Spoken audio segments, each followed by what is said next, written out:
যুদ্ধবন্ধের আলোচনা চলার মধ্যেই ইরানে নতুন করে হামলা চালিয়েছে যুক্তরাষ্ট্র। সোমবার ইরানের ক্ষেপণাস্ত্র স্থাপনা ও সমুদ্রে মাইন পাতে যাওয়া কয়েকটি নৌকায় এ হামলা চালানো হয়েছে বলে দাবি করেছে যুক্তরাষ্ট্র।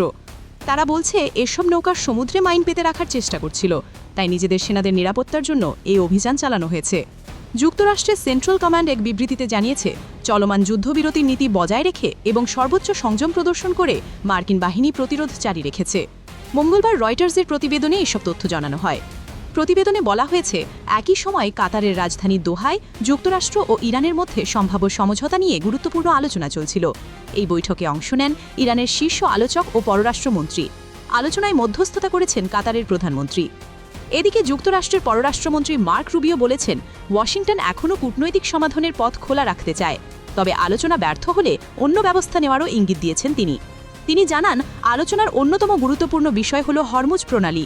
বিশ্বের অন্যতম গুরুত্বপূর্ণ এই নৌপথ দিয়ে প্রতিদিন বিপুল পরিমাণ তেল পরিবহন হয়। যুক্তরাষ্ট্র চাইছে প্রণালীটি স্বাভাবিকভাবে খোলা থাকুক। পাশাপাশি ইরানের পারমাণবিক কর্মসূচি নিয়েও নির্দিষ্ট সময়ের জন্য বড় ধরনের আলোচনা হতে পারে। অন্যদিকে ইরানও পাল্টা দাবি করছে, তারা একটি শত্রু স্টেলথ ড্রোন ভূপাতিত করেছে। দেশটির সংবাদ মাধ্যমের দাবি, নতুন ধরনের আকাশ প্রতিরক্ষা ব্যবস্থার সাহায্যে ড্রোনটি গুলি করে নামানো হয়েছে। তবে ড্রোনটি কোন দেশে ছিল সে বিষয়ে কিছু জানানো হয়নি।